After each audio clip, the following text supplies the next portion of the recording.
Meanwhile, back at the house, it seems like the girls are having quite a good time trying to help Luffy find out how she can get closer to Yuki. First, Iduna tells her that she should just show her wings since it really makes Yuki so excited.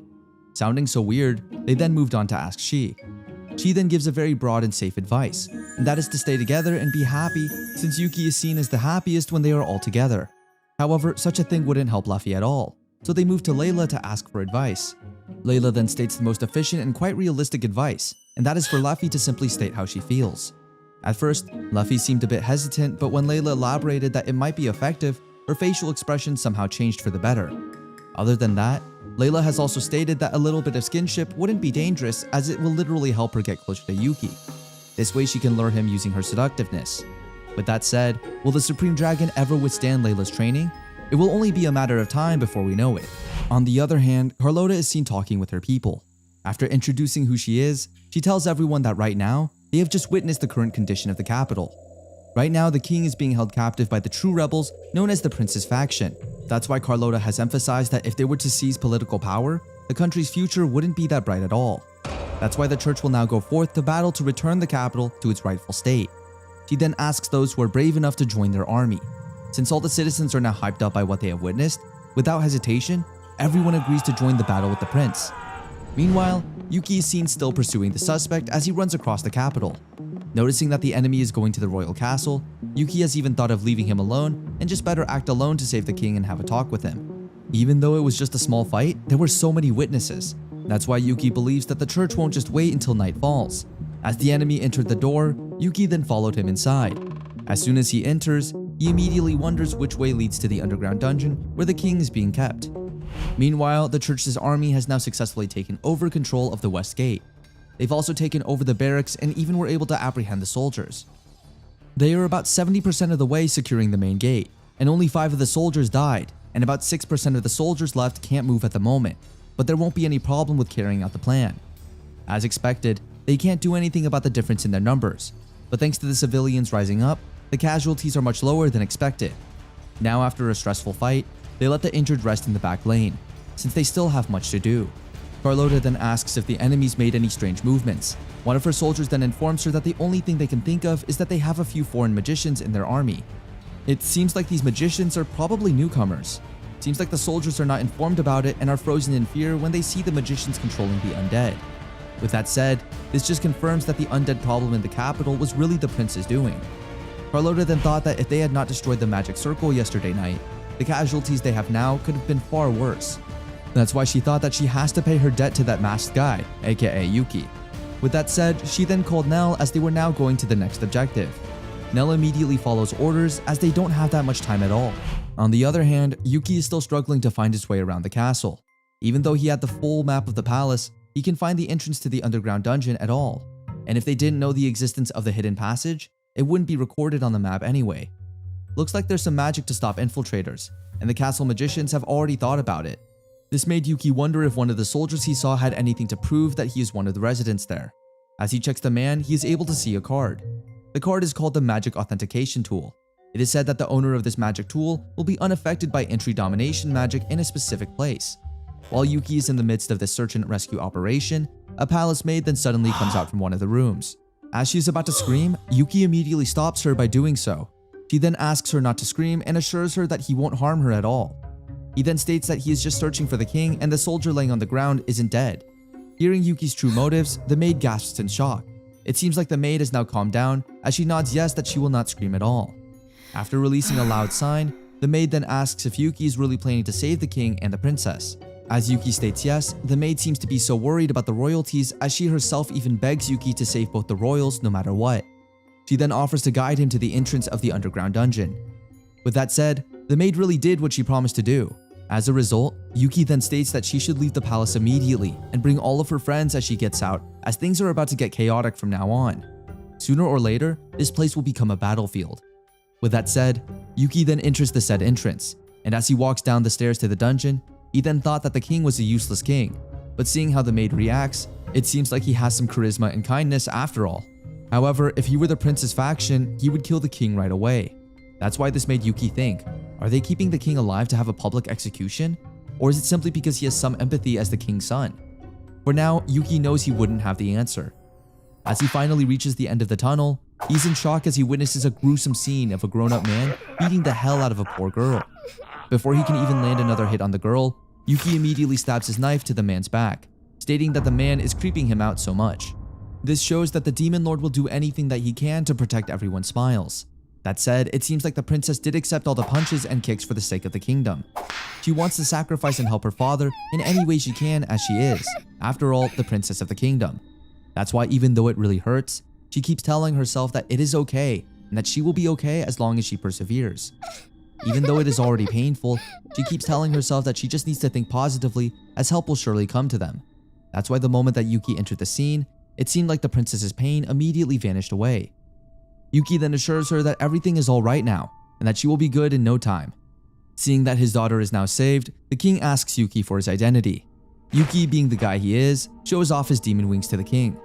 Seeing that he is a demon, the king immediately gets worried for his daughter's safety. As a result, he then asks Yuki to let go of his daughter immediately. Yuki then states that that's so harsh for the king to say, even though he came this far by himself just to have a chat with him. He then states that the king is a useless man, as he can't even educate his son properly, so he must forget about protecting his daughter. Yuki then states his frustration as he is having some trouble since the king's idiotic son is meddling with his garden, the haunted forest. That's why he also states that he'll help the king in exchange for them not ever touching his garden again.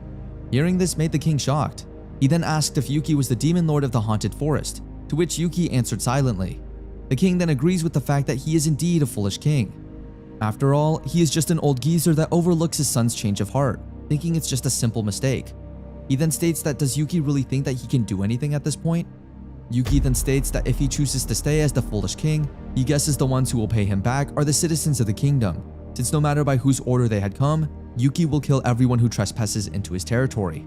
Also, aren't there still some people who have faith in the king? Yuki then informs the king that even the church is moving out to save him. Even so, does he still prefer to stay inside the cage, shivering on his own? Somehow, this made the king realize that as the parent of the prince, he must accept the responsibility for what their child has done. With that said, Yuki then breaks open the cage for the king to pass through. He also states that the king should not just go on and change his mind in the future.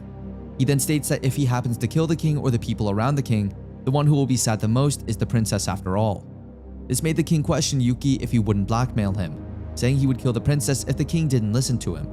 However, it seems like Yuki wasn't able to hear the question, and the king didn't say it again. With that said, the king just says his thanks to Yuki for saving his daughter from the hands of the evil ones. As they finally get back up to the palace grounds, Yuki is excited about the fight. He then encountered a group of soldiers roaming around. However, what the soldiers did made Yuki somehow confused. Even though he didn't land a hit, the soldiers acted so badly pretending to get blown away or injured just to retreat. This made Yuki somehow laugh, thinking that these soldiers were literal cowards. Even the princess had more guts than them. However, there are some soldiers who are actually fearless as well. The moment that they saw the king, they immediately rushed in their direction as they planned to captivate the king once more. Before they can even do so, Yuki uses his super strength and blows the said soldier away. Now that the captain has been beaten, the other soldiers have no choice but to retreat. On the other hand, first of all, Yuki needs to know Prince's whereabouts, and it seems like the Prince faction soldiers are fewer than he thought. Then one of the palace soldiers, who referred to himself as a prisoner of war, decided to come to serve Yuki. He states that the prince must be staying at his office or the throne room while his soldiers are all going to take care of the commotion outside the palace. Hearing that there was a commotion outside, Yuki immediately thought that it might be the church. As expected, they sped up the plan, Yuki thought. The soldier then tells Yuki to leave it to them to take care of the prince's soldiers, who might still be left inside the castle. They will also escort the king somewhere safe. That's why Yuki doesn't need to overexert himself. That said, if all goes according to plan, help from the church will come shortly. Yuki then states that once the church arrives, the king and the princess must evacuate immediately. The king, who has a lot of thoughts right now, asks Yuki what about his son. Yuki immediately states that the prince will be dead by his own hands. The king then states that he fully understands, but the only request he asks is for Yuki to take him when that time comes. He promises not to hinder Yuki at all. Yuki then released a big sigh. On the other hand, Nell and Carlota, together with the others, have finally arrived. They are so happy seeing that the king is now safe. Seeing that Yuki is with him even made them shocked. Yuki then asks the king not to blabber things about him being the demon lord, as he has not yet revealed his true identity to the church people. Carlota then tells the king that he should evacuate with the soldiers immediately. However, he decided to just hand over his daughter, as he plans to really go with Yuki. Carlota tried to explain to the king that the situation had gotten worse and the palace was now dangerous. It is now a battlefield, and in cases that he was to get caught up in it, the kingdom would lose its future. Looking downstate says sorry for troubling everyone, but do you want to see it through with his own eyes? Carlota then asks if there's no way that the king would ever change his mind. However, it seems like he won't at all. On the other hand, using his skill, Yuki is able to detect that there is a danger coming their way, since as the skill level goes up, the area and position of the danger detection will increase. As Yuki turns his head, a man then attacks him from behind. The man is quite surprised that Yuki is able to block his attack. Yuki then states he doesn't have a hobby of being stabbed from behind.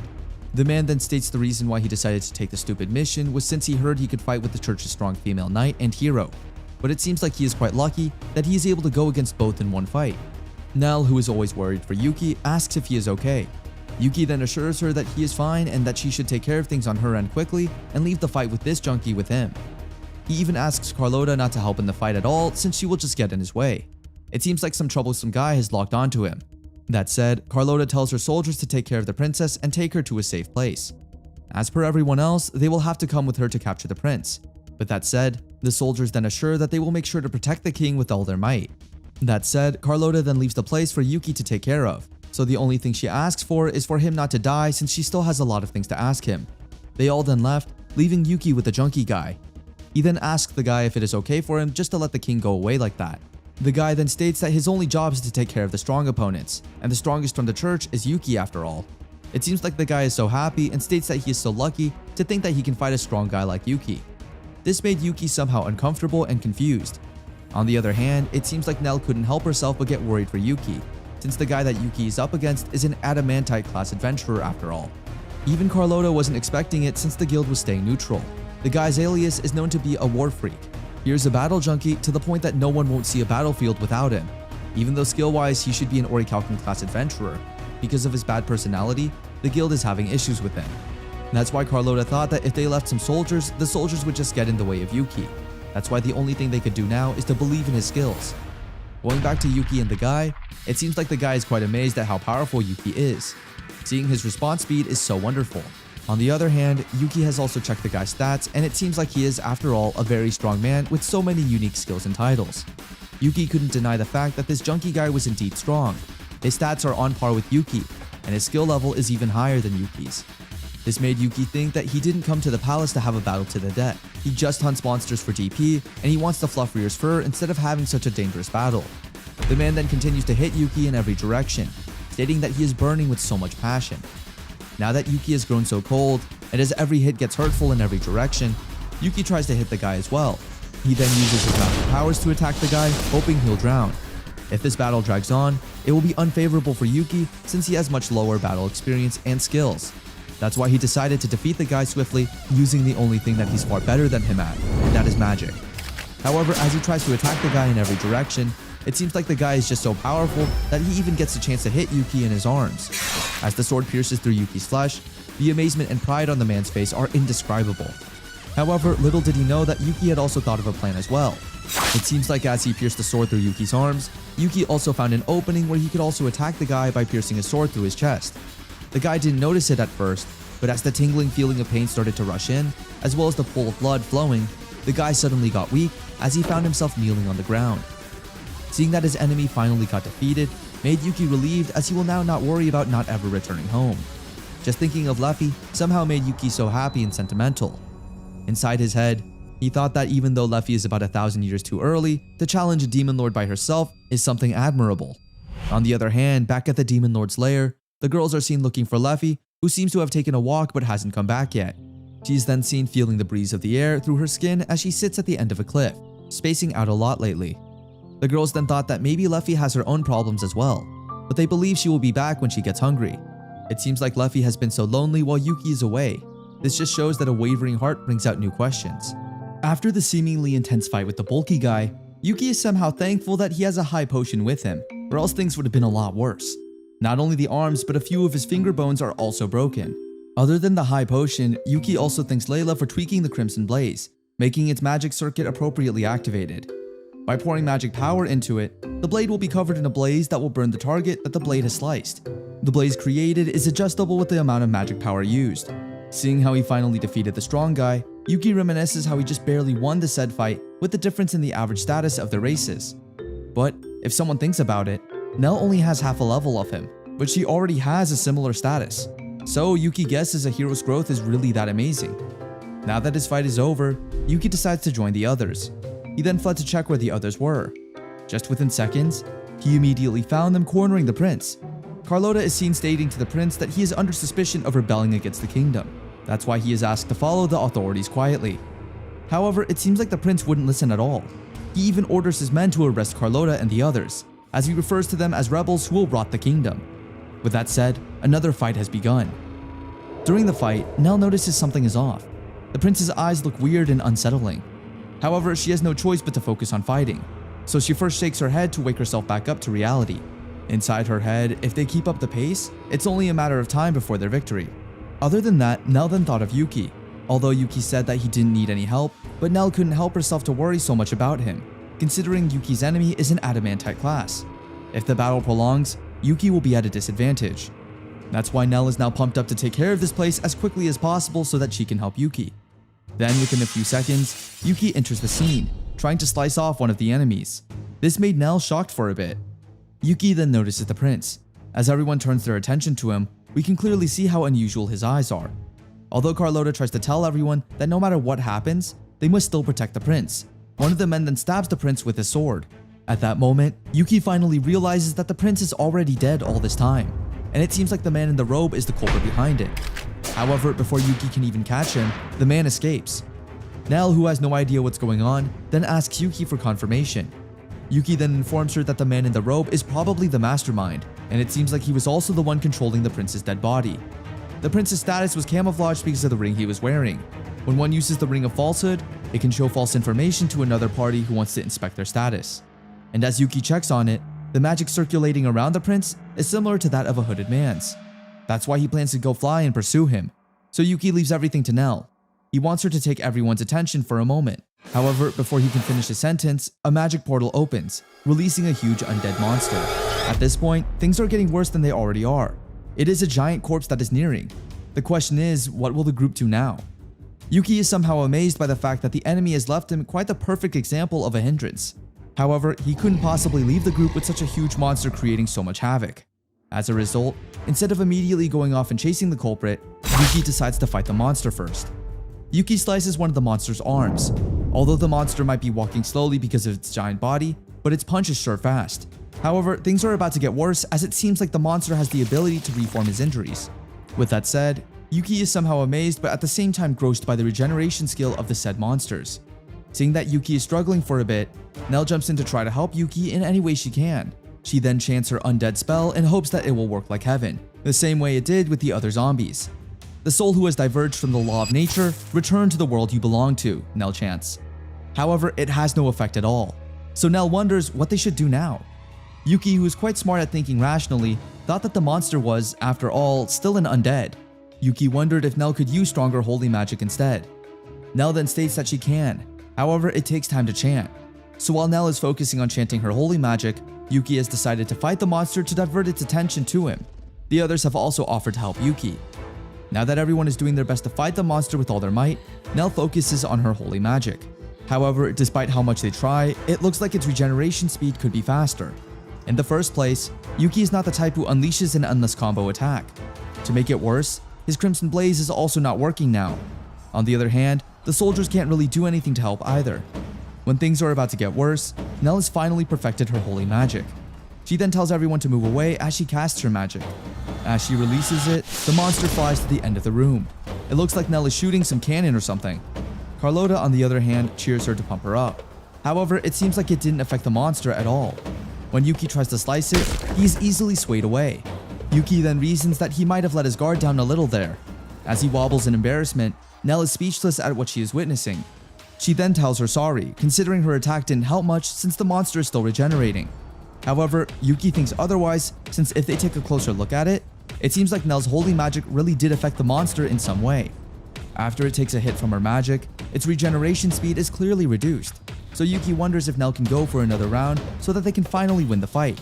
Nell then stated yes, but she needed a bit more time. Yuki then hands her a drink which will help her produce holy magic faster. But before anything else, Yuki started a strategy meeting with everyone. His plan at first is to wait for Nell to shoot her holy magic, and then when it has already hit the monster, they will wait for the monster's regeneration speed reduction to reach its peak. After that, Yuki plans to slash it into parts himself.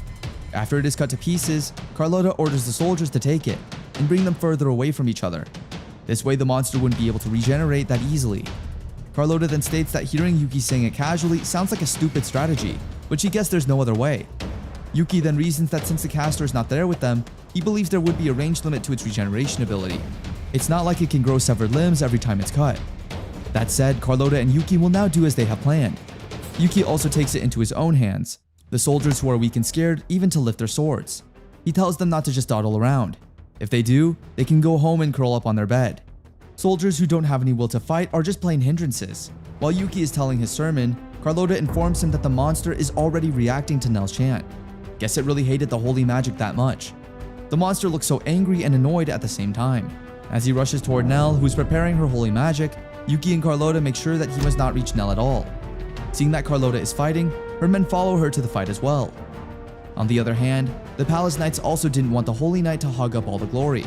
As a result, they finally decided to swallow their pride and stand up for the country's future. As everyone tries to fight the monster, Nell has finally finished chanting his holy magic. As she casts it towards the monster, Yuki then slices the monster vertically, making it into two. However, Yuki suddenly gets shocked when the monster grips him tightly. He panicked for a bit, but after a while, the monster eventually released him. Although he was shaking in fear, Yuki tried to look strong, cursing the monster and telling the monster not to even think he could win a strength battle against the one and only Yuki. Carlotta then asks Yuki if he needs any help since it really seems like it. Yuki then quickly states he doesn't need any help at all, so Carlotta can take care of the other half if possible. With that said, Yuki then drags the monster's other half as far as he can from its other half. When he finally is close to the outside, Yuki slices it into parts and throws the pieces away. Nell then asks him what he will do if the parts start regenerating in random places. Yuki then states that if it really has that high tenacity, he guesses he has to throw in the towel, but it seems like everything is going to be okay. With that said, they have finally achieved their victory. While the Demon Lord is having a hard fight, people in the castle are having fun dining. Soon after that, the princess facts on soldier surrender. Also, inside princess supporters, there are quite a number of mayors in rural areas, so it might take some time to restructure the capital's political condition. By the way, most of the open seats made by this incident are being filled by the church. And as for the king, he decided to reclaim his throne until the chaos in the country had gone down. Somehow the king is devastated at the fact that his son, who was already dead, was being controlled by a demon. Somehow regretted the resentment he gave to his son, not knowing that his son was being controlled. Well, as for Yuki, he came here thinking he'll kill the dumb prince and end his trouble. But instead, he found out that the one behind this incident is a demon. His true identity is safe for now because of the mask and disguise skill. But if the prince invaded the haunted forest because of the demon, then it would be really troublesome. Could the demon be trying to take advantage of Luffy to destroy the country? While Yuki is contemplating everything, the princess he saved from the dungeon says hi to him. With a huge sunshine smile on her face, the princess tells Yuki to call her Errol. Together with her family, they say their kind thanks to Yuki for helping them. Errol, who has been calling Yuki a hero non-stop, somehow makes Yuki feel bad. So instead of lying to a child, Yuki tells Errol that she has been wrong all this time, since he is not a hero. So he tries to scare Errol by showing his demon wings and stating that he is a really bad demon lord. However, instead of getting frightened, Errol looks so amazed by Yuki's cool wings, just like the way Luffy looks at his wings. With much calmness on her face, Errol states that he has heard demon lords usually kidnap the princess, and instead of running away, the princess even asks Yuki to kidnap her. Awkwardly, Yuki states yes, if he feels like it. Hearing this made the princess excited, stating that she would be waiting for Yuki. The king then tells his daughter to leave the room as he wants to speak with Yuki alone. As soon as Errol exits the room, Yuki tells the king to teach his daughter to be cautious. The king then states he's sorry, but he thinks it's because Errol believes Yuki won't hurt her. That said, it just shows how Errol is a really strong child. The king then again thanks Yuki for everything he did. So as a token of appreciation, the king asks Yuki if he wants something, and the king tries his best to grant anything he wants within his power. Hearing this shocks Yuki. Although it might be a bit embarrassing, since he did work hard this time, he won't hold back at all. So Yuki states everything he wants to the king. One is to write a written pact that stated the haunted forest is an inviolable area. Secondly, Yuki asks for an identity card that can be used freely around the country. With this document, the king is approving that the haunted forest is the Demon Lord area, and no aggression is allowed. With that said, he can now finally take Luffy and the others to go sightseeing as well. But before that, the king has told Yuki that he has also prepared a banquet as a small token of gratitude. Although Yuki wanted to attend, he stated that he had left his companion outside the capital, and he badly wanted to go home already. The king then states that if Yuki is worried about his companions, the palace is open to welcoming them as well.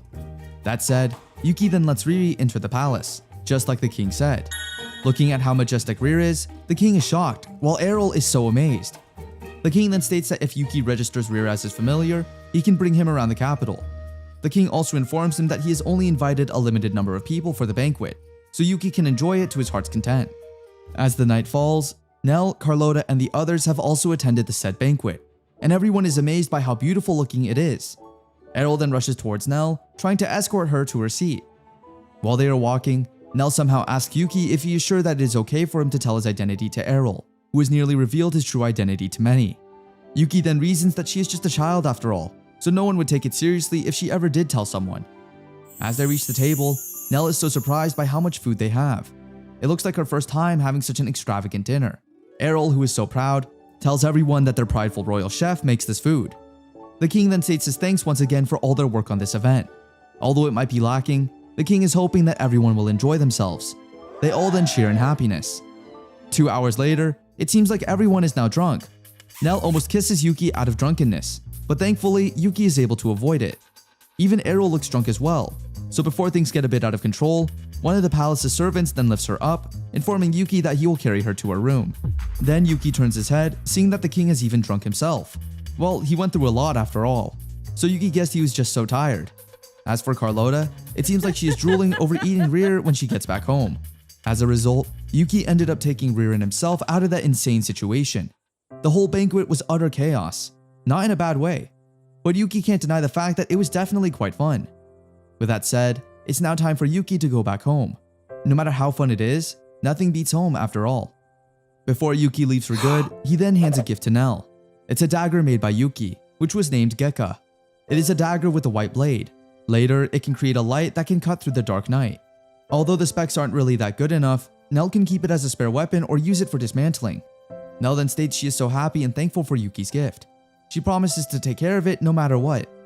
That said, after a bit of a long journey, Yuki has finally reached his own castle in the haunted forest. Huge sunshine smiles welcome him, and we can clearly see in his eyes that he himself is glad that he is back. He then tells the girls that he has souvenirs for them that he even brought from the capital's market. He then thanks Layla and Lewin for the good work they have done while he was away. The two are also happy that he is back home safely. Yuki is so excited to tell the girls about all the experiences he is able to go through during his time in the capital. It seems like everyone is so excited to hear everything that Yuki is about to tell. However, there is only one girl who doesn't seem to be. Luffy is seen all speechless in one corner. However, as Yuki approaches her, she stutters and flusters all of a sudden. Unconsciously, Luffy then states that she has been lonely while Yuki has been away. This made Yuki shocked, as he never imagined that he would hear such words coming out of Luffy's mouth. He then asks her if she has eaten something bad. Yuki somehow can't believe what he has heard, so he keeps asking Luffy some random questions. However, it seems like Luffy has already decided to tell what she feels truthfully to Yuki. She explains that she has come to realize that she can't bear not having Yuki around her. This even made Yuki shocked and speechless. On the other hand, the girls are happy that Luffy has finally expressed what's really inside her heart. Luffy's statement somehow made Yuki very much flustered. Although he feels like it's not like Luffy at all, he can't deny the fact that she looks so cute, just like a hamster. As Yuki stays still, Luffy notices something strange. As she smells Yuki, she says she can smell the scent of girls other than the hero from him. Yuki tries to explain that she has been playing with some kids, but it seems like Luffy is just jealous. That said, she then asks Yuki to come to eat with her, and just like that, it seems like they are now all good. A few days later, Yuki noticed that Luffy had been acting strange lately. She seems so close to Yuki all the time, so Yuki has taken it into his hands and asked Liu about it since he is quite sure that she knows something about it. That's all we have for today. Don't forget to subscribe so you'll be notified if we upload part 4 of the series. Until next time, bye!